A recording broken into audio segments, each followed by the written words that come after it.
Науката винаги е онен жизнен мост между образование и съвременна икономика или иновационни технологии. Без този мост едно съвременно общество няма как да прогресира. Обаче кръгълен елемент в него, градивен, се явява научната инфраструктура.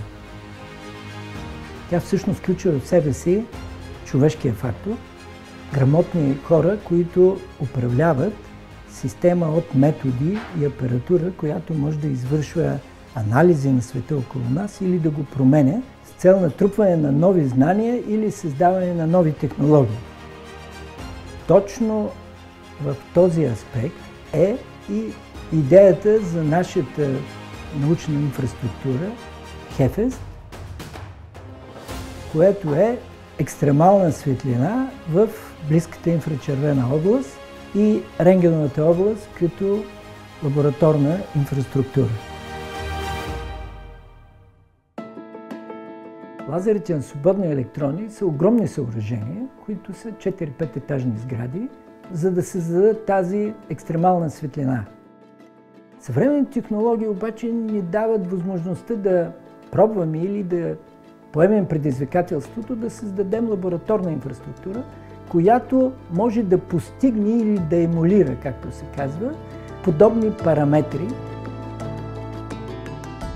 Лабораторната инфраструктура има предимство пред големите съоръжения. Това е, че на една маса или 2-3 маси ти можеш да разположиш неща, където всеки, който има сложен експеримент, може да дойде, да пробва, след това да си промени началните условия и да пробва отново, без да чака няколко месеца ред в една гигантска инфраструктура в Европа.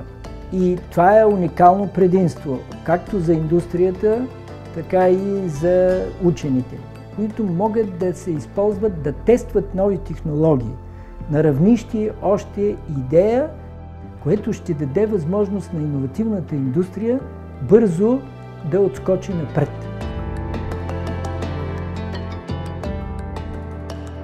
ХЕФЕС не е стандартна научна инфраструктура, която се приема, че се закупува някакво специализирано оборудване. Напротив, в този проект ние създаваме нови методи за измервания, които разширяват съществуващите. Разработените методи и устройства в ХЕФЕС позволяват от една страна да въздействат и да променят материалните обекти, а от друга страна те изследват техните свойства чрез наблюдения в много бързи времена, които са типични за микросвета или за много малки обекти, които са нанометри. Методите, които ние разработваме, отварят една нова врата и възможности за развитие на нанофотониката, нанотехнологиите, както и на бионано приложенията. Технологиите, които разработваме, те са адресирани към бъдещето на най-актуалните в момента разработки, свързани с полупроводниковата индустрия.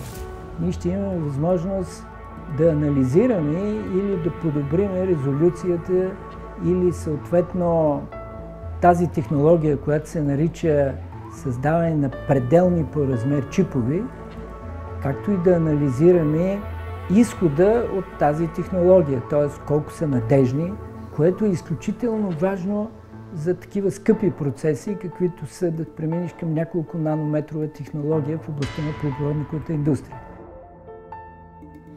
Проектът ХЕФЕС има и друга особеност, че той е отворен за интеграция на учени не само от Европа, но и учени от целия свят, които може да пожелаят да се върнат в България или да използват възможностите на България.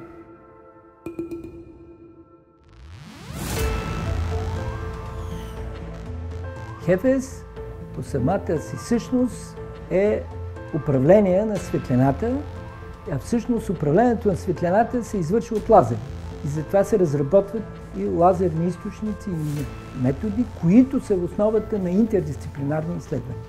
Във всички области – медицина, биология, материалознание, химия, физика. В този аспект може да приемем, че проектът е визионерски.